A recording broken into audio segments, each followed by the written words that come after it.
मां भी हास्य बाढ़ुन, हे वृक्षराज तुम मेरा आलिंगन करो, आलिंगन करो। निज मधुर मरंद सिंच, और अपनी मधुर मधुधारा से तुम मुझे सिंचित कर दो, सिंचित कर दो। हे भूमि रोहिंद्र, हे पृथ्वी पर उत्पन्न होने वाले वृक्षराज, आहा मैं तुम्हारी बलिहारी जाऊं, बलिहारी जाऊं। सुख जलद तरंग गई, मुझे आज सुख के जलद ही माने समुद्र, उसकी तरंगों से साध तई रहे तावत, उन तरंगों के द्वारा ही साध माने पूर्णतः क्षण, एक क्षण के लिए अतनु दवातम, मैं जो अतनु माने कामदेव की दव माने दावाग्नि में व्याकुल हो रही हूं, ऐसे मुझे प्लावयामि स्वचेता, मैं अपने चित्त को आज डुबो करके शांत करूंगी। जैसे जो अग्नि में चल रहा हो, झुलस रहा हो, वो किसी तरह से जल में डूबना चाहेगा, शांत होना चाहेगा, इसी प्रकार मैं भी अतनु दवातम प्लावयामि स्वचेता, मैं विरह की अग्नि में, कामदेव की अग्नि में, अतनु माने अनन्न, उसकी दव माने दावाग्नि में आर्त हो रही हूं, ऐसे अपने स्वचेता, अपने इस चित्त को सुख जलद तरंगों में प्लावयामी, डुबूंगी, डुबूंगी। ऐसा कहकर के बड़े श्री किशोरी प्रेम में विफल हो रही हैं, और प्रेम में विफल होकर के इतने शपथ निभा ले, और जितनी भी वो मंजरीगण, दासीगण, सखीगण, वे सब वृक्षों के पीछे छिपी हुई हैं, और छिप करके श्री प्रिया की इस बावरी बेहरन का दर्शन कर रही हैं। प्रिया की जो बावरी बेहरन है उसका दर्शन करके सब परम परम आनंद को प्राप्त कर रही है। इतनी शपथ निभा लियो, ऐसा सुना करके, निभाने माने सुना करके, श्याम सुंदर को ऐसे ऐसे वचन कह करके, श्याम सुंदर से ऐसे ऐसे वचन सुना करके, अपि अस्य गात्राणि मौध्यान न परिचुनति, श्री प्रिया अभी भी अस्य गात्राणि मौध्या न च परिचुनति, श्री कृष्ण रूपी जो तमाल हैं, उन कृष्ण रूपी तमाल के श्री अंगों की मधुरमा का दर्शन नहीं कर रही है। श्री मन पहचान नहीं पा रही है कि वृक्ष है कि कृष्ण है, प्यारे हैं कि वृक्ष है, ये अभी भी नहीं पहचान पा रही हैं। इस प्रकार शपथ माने तुरंत ही, निभाने माने वचन कह करके, अस्य गात्राणि, सामने जो तमाल बने हुए कृष्ण खड़े हुए हैं, उन कृष्ण के श्री हस्त, वक्षस्थल, ग्रीवा, नासिका, नयन, अधर, कर्ण, इनकी शोभा को श्री श्याम सुंदर ने आभूषण तो उतार रखे हैं। इस समय जितने भी आभूषण चमकीले थे उन सबों को तो ढांक लिया था पत्ते पत्ते से, और ढांक करके आप खड़े हुए हैं। तो अस्य गात्राणि मौध्या न च परिचुनते, श्री राधिका श्याम सुंदर के श्रीअंगों को नहीं पहचान पा रही हैं, उनका परिचय नहीं प्राप्त कर रही हैं। क्यों?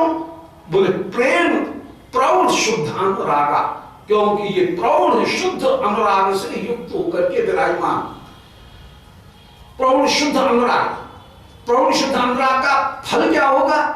उसका सीधा सीधा अर्थ क्या निकलेगा? महाभाव। प्रौढ़ शुद्ध अनुराग की जो प्रौढ़तम दशा है, वो प्रौढ़तम दशा क्या है? महाभाव। क्योंकि महाभाव का लक्षण ही वर्णन किया कि अनुराग स्वसंवेद्य दशाम प्राप्य प्रकाशतः यावदाश्रय वृत्तिस्या महाभावस्य ईर्यते। महाभाव उसको कहते हैं जहां पर अनुराग स्वसंवेद्य हो। पहली शर्त अनुराग स्वसंवेद्य हो, इसका मतलब है अनुराग ही भोक्ता, अनुराग ही विषय और अनुराग ही साधन होकर के विराजमान। कर्ता कर्म करण, सब्जेक्ट ऑब्जेक्ट और इंस्ट्रूमेंट तीनों अनुरागी बन जाए। प्रिया के हृदय में विराजमान जो अनुराग, वो श्याम सुंदर के हृदय में विराजमान अनुराग का, अनुराग के द्वारा ही दर्शन करे। आश्रय जाति अनुराग, विषय जाति अनुराग का नित्य नूतनता के द्वारा, नित्य नूतनता की जो प्रवृत्ति है उसके द्वारा आस्वादन प्राप्त करते हुए विराजमान हो, उसका नाम महाभाव। अनुराग स्वसंवेद्य, स्वसंवेद्य हो। फिर स्वसंवेद्य के बाद में दशाम प्राप्त हो। दशा का तात्पर्य है कि वो केवल शुद्ध अवस्था में न हो, बल्कि दशाम प्राप्त माने पराकाष्ठा, परम दशा उसको प्राप्त करे, माने पराकाष्ठा को प्राप्त करे। अनुराग स्वसंवेद्य होकर के अपने स्वरूप का स्वयं आस्वादन करते हुए विराजमान हो, और दशा प्राप्त माने वो आस्वादन भी पराकाष्ठा को प्राप्त हो। फिर पराकाष्ठा को प्राप्त नहीं हो, बल्कि प्रकाशिता, दशाम प्राप्य प्रकाशिता। प्रकाशिता का तात्पर्य है कि वह सामने चेष्टाओं के माध्यम से प्रकट भी हो। प्रकाशिता का तात्पर्य केवल मन ही मन में बैठा हुआ है और समाधि में बैठे हैं और बाहर प्रकट नहीं हो रहा है, तो वो महाभाव की दशा नहीं होगी। प्रकाशिता का तात्पर्य है कि उसमें जितने भी अनुभव हैं वे सारी की सारी चेष्टाएं कहीं प्रकट भी हो जाएंगी। और फिर यावद आश्रय वृत्ति से, यावद आश्रय वृत्ति का तात्पर्य है कि श्रद्धा से लेकर के और मादना के महाभाव तक जितनी भी अवस्थाएं हो सकती हैं वे सारी की सारी अवस्थाएं उसमें आ जाए, उसका नाम है यावद आश्रय वृत्ति। यावद आश्रय माने उनका आश्रय लेकर के, उस मादना के महाभाव का आश्रय लेकर के जितनी भी वस्तुएं विराजमान हैं उन सबों के लक्षण उसमें दिख जाए। उसमें बाधा होने पर भी बाधा न आना, मानना, यह प्रेम का लक्षण। फिर स्नेह माने चित्त की अक्षय द्रवीभूतता, यह स्नेह का लक्षण। फिर प्रणय माने प्यारे के प्रति अक्षय विश्वास, यह प्रणय का लक्षण। फिर मान माने सहज में बांधता, मिलन की सारी अनुकूलता होने पर भी जो भाव मिलन प्राप्त न करने दे उसका नाम है मान। उस मान से भी बढ़कर के फिर राग, राग माने दुख में सुख और सुख में दुख की प्राप्ति होना, यह राग का लक्षण। फिर अनुराग माने निरंतर उपभोक्त होने पर भी वस्तु में नित्य नूतनता की प्राप्ति होना, इस अनुराग। और वो अनुराग भी स्वसंवेद्य हो, स्वसंवेद्य होकर के भी दशा प्राप्त हो। दशा माने पराकाष्ठा को प्राप्त हो। फिर पराकाष्ठा को प्राप्त होकर के कहीं अंगों के द्वारा प्रकट भी हो, प्रकाशिता, प्रकाशित भी होना चाहिए। ये सारी जो भाव की दशाएं हैं, और इन दशाओं में जो जो भी लक्षण प्राप्त हैं, जैसे रति की अवस्था में लक्षण प्राप्त है शांति, अव्यर्थ कालत्वम, विरक्ति, मान शून्यता, आशाबंध समुत्कंठा, नाम गाने सदा रुचि, आसक्ति स्तर गुणाक्षाने, प्रीति स्तर बसत स्थले, ये सारे अनुभव बिल्कुल एकदम लोअर अवस्था में, मूल अवस्था में, रति की अवस्था में ही उत्पन्न हो गए। फिर उससे बढ़कर के प्रेम इत्यादि की जो अवस्था है उनको प्राप्त होकर के फिर महाभाव की जो दशा है, उस महाभाव की दशा का तो कहना कहा क्या कि जहां पर कल्पक्षणत्वम, निमेषा सहता, सन्न जनता विलोडनम, कल्पक्षणत्वम, खिन्नत्वम, तत्सौक्षेप्याशंकया, मोहाद्य भावे आत्मादि सर्व विस्मारणम, ये जितने भी महाभाव के अनुभव हैं उन सारे अनुभवों को प्राप्त हो। तो यावद आश्रय वृत्ति से, माने महाभाव से लेकर के महाभाव के नीचे आए तो भाव, भाव से नीचे आए तो अनुभव, अनुभव से नीचे आए तो राग, राग से नीचे आए तो कहीं मान, प्रणय, प्रणय से नीचे आए तो मान, मान से नीचे आए तो कहीं प्रेम, प्रेम से नीचे आए तो जो राग दशा है, जो आसक्ति की जो दशा है, प्रेम उत्पन्न होने की दशा, रति की, रत्यनुकूल उत्पन्न होने की दशा, तो वे सारे के सारे लक्षण जिनमें प्राप्त हो, वे सारे लक्षण वहां पर प्राप्त हो रहे हैं।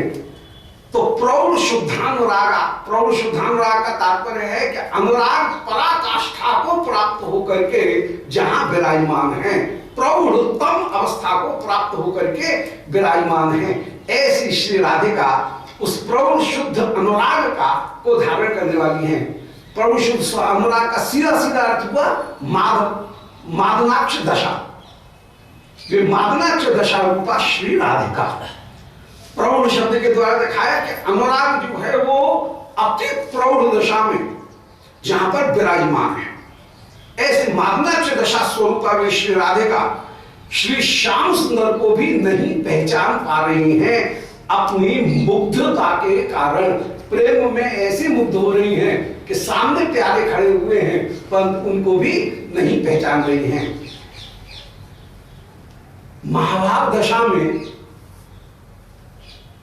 प्रेम वैचित्र्य यह उसका सहज स्वरूप है। प्रेम वैचित्र्य फिर आ ही जाता है। महाभाव विशेष रूप से जल्दी जल्दी आ जाता है। प्रेम वैचित्र्य बहुत जल्दी आ जाता है। महाभाव स्वरूप, महाभाव का जो स्वरूप है वो तत्वतः संयोगात्मक है, वियोगात्मक नहीं है महाभाव का स्वरूप। परंतु संयोग में प्रेम वैचित्र्य और विरह यह अपने आप ही गुथा हुआ है, मिला हुआ है। महाभाव है संयोगात्मक, परंतु संयोग में जैसे बुभुक्षा और भोग सामग्री दोनों संग संग होगी तो भोग अच्छा लगेगा। भूख भी होनी चाहिए, भोग सामग्री भी होनी चाहिए। तो इसी प्रकार शिवप्रिया जो है उन प्रिया में कहीं विरह भाव सहज रूप में ही विराजमान है। तो आज प्रौढ़ शब्द इतना कमाल का कि एक शब्द में पूरा का पूरा जो महाभाव का स्वरूप है वो महाभाव के स्वरूप को कहीं संकेतित कर देता है। तो मितम च सारम च वचो वाग्मिता, बहुत थोड़े अक्षरों में बहुत सार की गंभीर प्रोफाउंड जो बात है उसको कह देना, उसका नाम है वाग्मिता। और वाग्मिता प्रौढ़ शब्द के द्वारा, प्रौढ़ और शुद्ध इन दो शब्दों के द्वारा उस बात को कहीं प्रकट कर दिया कि श्री प्रिया श्री विश्वानंदिनी रासेश्वरी प्रौढ़ शुद्ध अनुराग वाली है। प्रौढ़ शुद्ध अनुराग कहने का तात्पर्य है मादनाक्ष महाभाव स्वरूपा होकर के विराजमान, जिनमें प्रेम वैचित्र्य विराजमान, जिनमें सहज ही बाबरी बेहरन और भ्रम विराजमान है। मिलन के समय स्वाभाविक रूप में जिनमें अपूर्व भ्रम विराजमान है, वे श्री राधिका सामने प्यारे खड़े हुए हैं परंतु प्रेम में ऐसी बावरी है कि श्याम सुंदर के गात्रों को भी देख करके भी ये वृक्ष समझ रही हैं और ये प्यारे के श्रीहस्त हैं, प्यारे की ग्रीवा है, प्यारे के चरण हैं, प्यारे की कटी है, प्यारे का मुख है, प्यारे के कटाक्ष हैं, प्यारे के ये भुआएं हैं, इनको नहीं देख रही हैं और उसे वृक्ष ही समझ रही हैं। तो ये शब्द निभाल्यो, ऐसा तुरंत ही सामने स्पष्ट रूप से निभाल्य माने श्याम सुंदर को सुनाती हुई कहती हुई होकर के भी अस्य गात्राण मौध्या, मुग्धता के कारण श्री राधिका ने श्याम सुंदर के गात्रों को, अंग विन्यास को उस समय नच परिचिन्नुते पहचाना नहीं, क्योंकि प्रौढ़ शुद्धानुरागा ये प्रेम में आंधी हो रही है, प्रेम में अंधी हो रही है। प्रेम मूढ़ प्रेमांध होने के कारण ये पहचान नहीं पा रही हैं। परहितमपि पीतम, श्री श्याम सुंदर ने इस समय अपने पीतांबर को परहितम माने त्याग दिया है। नाटक करने के लिए ये तो महानाटकी है ना, नाटकवाज तो पूरे हैं, तो इन्होंने अपने आप को वृक्ष रूप दिखाने के लिए परहितमपि पीतम तस्य वासः, अपने वस्त्र को उतार करके नीचे रख दिया। अब जो नीचे पड़ा हुआ वस्त्र है उसकी ओर जब प्रिया की दृष्टि जाती है तो प्रिया कैसी प्रेम में बावली हो रही हैं उसको बता रहे हैं कि परहितम अपि पीतम तस्य वासः, जो वस्त्र श्याम सुंदर का दुपट्टा जिसको आपने उतार करके पृथ्वी के ऊपर पटका हुआ है और पृथ्वी के ऊपर जो लिथड़ रहा है, जो फैला हुआ है, उस वस्त्र का भी दर्शन करके वे मृगाक्षी निज तन रुचि पुंजम, उसे ये समझती हैं कि मेरे शरीर की ही झाई पड़ रही है वृंदावन की भूमि पर इसलिए ये पीत मेरे शरीर की झाई है, मेरे शरीर की छाया है, उसको वस्त्र नहीं पहचान रही है। ये समझ रही है कि वृंदावन की किसी स्फटिक भूमि पर मेरे शरीर की ही झाई पड़ रही है। वृंदावन की भूमि दर्पण के समान है और दर्पण में मेरे शरीर की ही झाई पड़ रही होगी। तो निज तनु रुचि पुंज, अपने शरीर की रुचि के पुंज के रूप में ही श्याम सुंदर के उस बिखरे हुए वस्त्र का भी दर्शन कर रही है बलिहारी। यह है बाबरी बेहरन बिंबतम मंदिर स्मो, और उस पीतांबर को अपने शरीर की रुचि की, शरीर की कांति को ही प्रतिबिंबित मान रही हैं, उसको देख रही हैं। भले ऐसे शिवप्रिया व्याकुल हो रही हैं, श्याम सुंदर के पास में आ रही है। पुनः सुन ले, इति माने इस प्रकार, सपने माने तुरंत ही, निभावी अपने भाव को, हृदय के भाव को।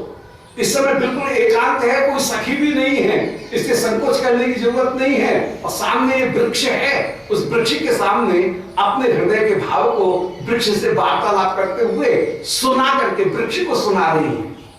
और अस्य गात्राणि मौध्या नच परिचुनते, श्याम सुंदर के श्री अंग विन्यास को श्री प्रिया नहीं देख रही हैं, क्योंकि प्रभु शुद्ध अनुराग वाली है, महाभाव स्वरूपा है।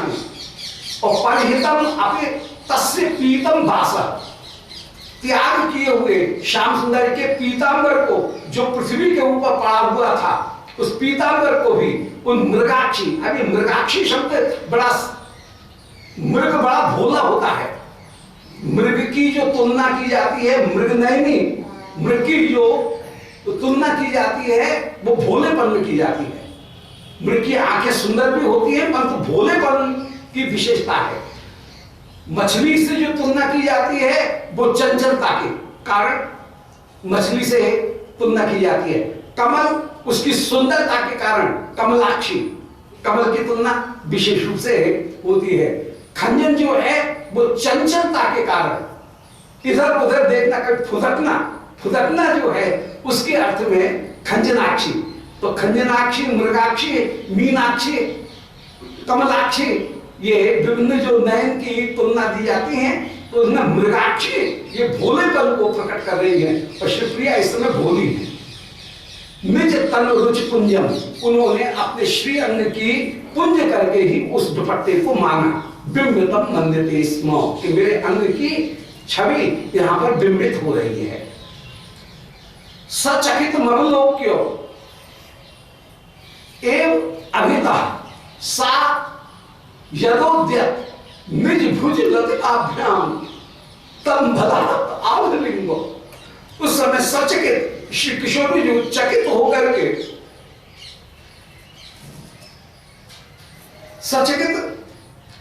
सचकितम अवलोक्य एव अभितः, उस समय एक बार अभितः माने चारों ओर श्री प्रिया ने आंख फैला करके देखा, कहीं कोई सखी देख तो नहीं रही है। ये चारों ओर देखने का तात्पर्य है। सचकित नयनों से उस समय शिवप्रिया एक बार चारों ओर शिवप्रिया ने देखा, और जब देखा कि बिल्कुल एकांत है, तो एकांत समझ करके सामान्य उन श्री राधिका ने यदोद्यत निज भुज लतिकाभ्याम, अपनी दोनों भुजाओं को ऊंचा उठाया, और ऊंचा उठा करके निज भुज लता को ऊंचा उठाया, और तब बला आलिंग, वो जो वृक्ष थे दिव्य, ऐसे उस दिव्य तमाल वृक्ष का उस समय श्री किशोर जी ने जो आलिंगन किया, बोलो लाली लाल की जय। शिवप्रिया लाल दोनों उस समय एक होकर के, युगनद्ध होकर के विराजमान हुए। उस समय तम बला आलिंग, बलपूर्वक आवेश में आकर के शिवप्रिया ने प्यारे के, प्रिया प्यारे की कंठहार बन करके विराजमान हो गई। श्रीमद् महावाणी जी में माला शब्द का जहां भी प्रयोग किया गया, हार शब्द का जहां भी प्रयोग किया गया, हार शब्द का तात्पर्य भुजा या श्री प्यारी के चरण, चरण और भुजा, इनको ही माला के रूप में अंकित किया गया। माला शब्द संकेत है, भुज माल का, चरण माल का। श्री श्याम सुंदर कभी चरणों में गिरते हैं, कभी भुजमाल, उनसे श्याम सुंदर का आलिंगन करती हुई शिवप्रिया विराजमान। तो माला, भुजा और चरण इनका ही प्रतीक होकर के विराजमान। सत्तम बलात् आलिंग, श्री प्रिया उन्होंने अपनी भुजलता से श्याम सुंदर का आलिंगन किया है।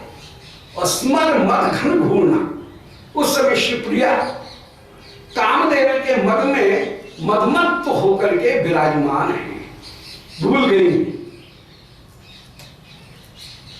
जैसे ही शिवप्रिया ने श्याम सुंदर का आलिंगन किया, उस वृक्ष का आलिंगन किया, आज वो वृक्ष भी जड़ता को त्याग करके सचेतन होकर के विराजमान हो रहा है।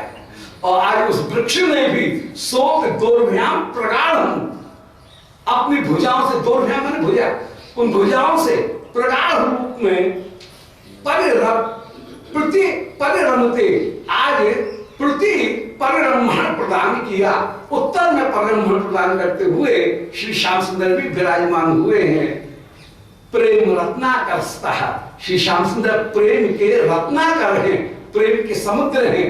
उन श्री श्याम सुंदर ने भी उस अपूर्व जो स्वर्ण केतकी है, स्वर्ण चंपा लत, स्वर्ण चंपे की जो अपूर्व लता है, उस लता को उस तमाल वृक्ष ने अपने से लिपटा दिया है। बोलो लाडली लाल की जय।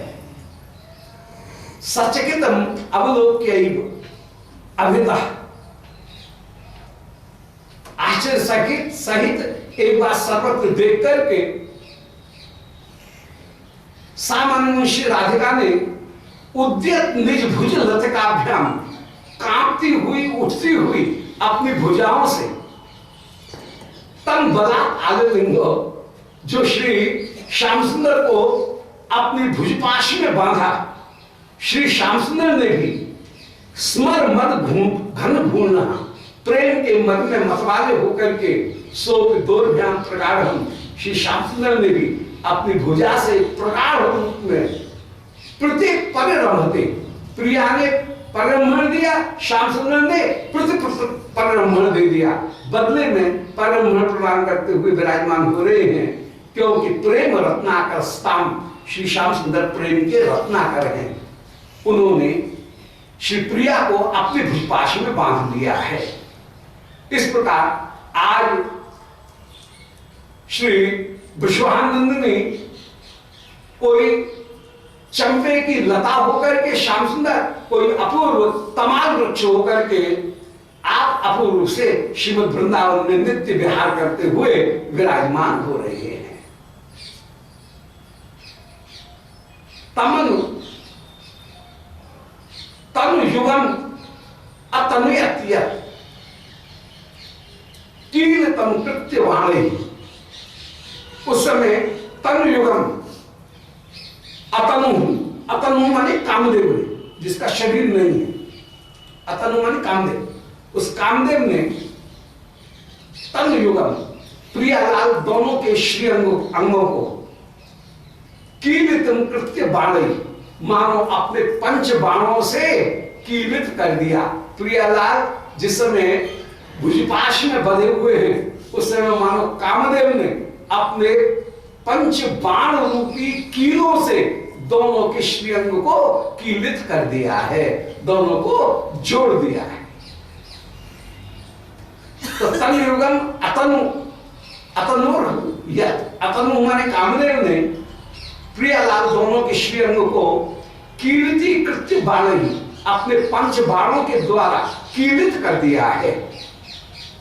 अति रुचिर अमुष्मा चित्त रत्नम प्रयत्न, और उनको कीलित करके इन दोनों के चित्त रत्न को अति रुचिरम, जो कि अत्यंत अत्यंत सुंदर हैं, ऐसे चित्त रत्न को कामदेव ने मानो अमुष्ना आज चुरा लिया है। तो कामदेव ने इन दोनों प्रियालाल के चित्त रत्न को चुरा लिया है।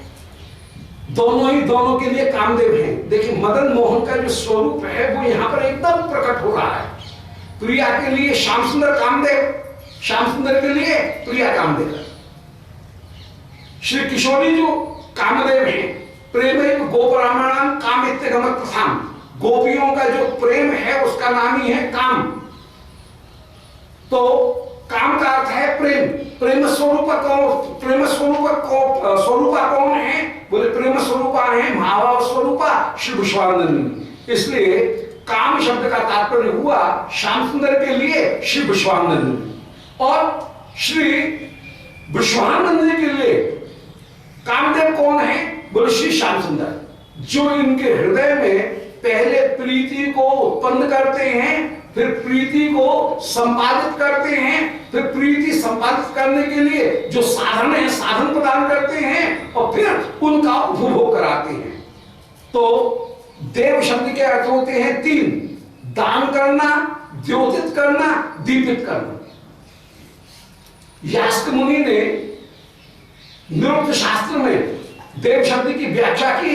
देव कस्मात दाना द्योतना दीपनाद। जो दान करे उसका नाम देव, जो द्योतित करे उसका नाम देव, और जो दीपित करे उसका नाम देव। श्री प्रिया के हृदय में प्रेम का दान करने वाले कौन है? श्री श्याम सुंदर, इसलिए कामदेव हुए।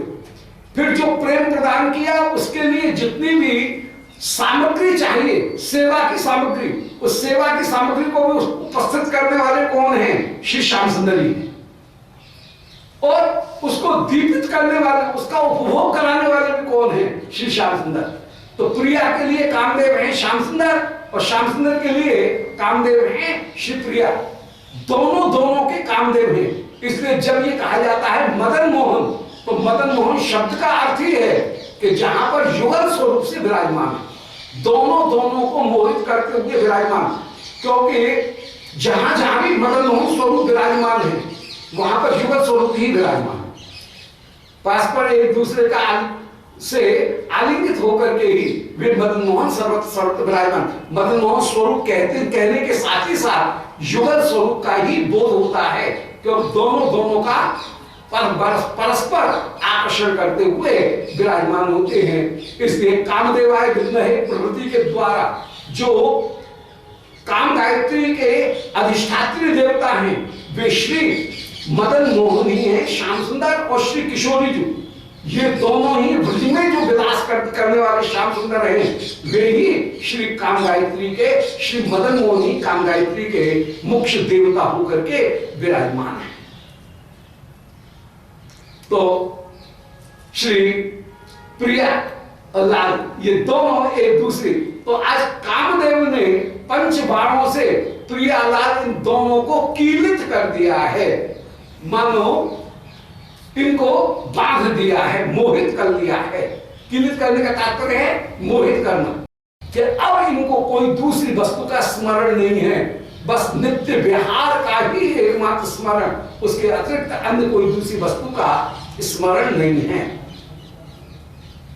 और इनके चित्त रत्नों को जो कि अति रुचिरम, अत्यंत रुचिर हैं, उनको उष्णात, उनको मुष्णात माने मुष माने जो चुराई, मुष धातु आती है, मूसा कहते हैं ना, चूहा जो चुराए उसका नाम मूसा। तो मुष्णात माने जो चुरा लेते हैं। तो कामदेव ने इन दोनों के चित्त को बरबस चुरा लिया है। मुष्णात अमुष्णात इनके चित्त को चुरा करके कामदेव विराजमान है। तो अति रुचिरम अमुष्णात चित्त रत्नम प्रयत्न, प्रियालाल के चित्त को मन कामदेव ने चुरा लिया है, प्रेम ने चुरा लिया है, क्योंकि इस ब्रज में प्रेम ही देवता होकर के विराजमान है। प्रेम के खिलौना प्रियालाल है, प्रेम के खिलौना दो, प्रेम करवावत के, प्रेम ही केली करवाते हुए विराजमान है। तो वो प्रेम के दोनों खिलौना होकर के विराजमान है, हित के ही दोनों खिलौना होकर के विराजमान है। श्री श्रीमद् भागवत संहिता में वही सिद्धांत निरूपण किया कि रासोत्सव संप्रवृत्ता गोपी मंडल मंदिरता, रासोत्सव है कर्ता और श्री राधा कृष्ण ये दोनों हैं केवल कारण। योगेश्वरी कृष्णेन, कृष्ण में तृतीय विभक्ति का प्रयोग किया और रासोत्सव में प्रथमा विभक्ति का प्रयोग। माने रासोत्सव है रास में कर्ता और श्री कृष्ण है केवल कारण, केवल साधन, केवल एक उपकरण। रास के उपकरण मात्र होकर के प्रियालाल विराजमान है। रास कराने वाली जो वस्तु है वो कौन सी है? बोले वो प्रेम, रासोत्सव। तो आज चित्ररत्न को कामदेव ने चुरा लिया है और तत्हृत एवं तमालो माधवो भूत अचरण। उस समय श्री माधव भूत चरण, तदृत एवं तमालो माधव भूत, जो माधव था वह तमाल होकर के ही आज विराजमान हुआ। वे माधव मधु में उत्पन्न होने वाला माधव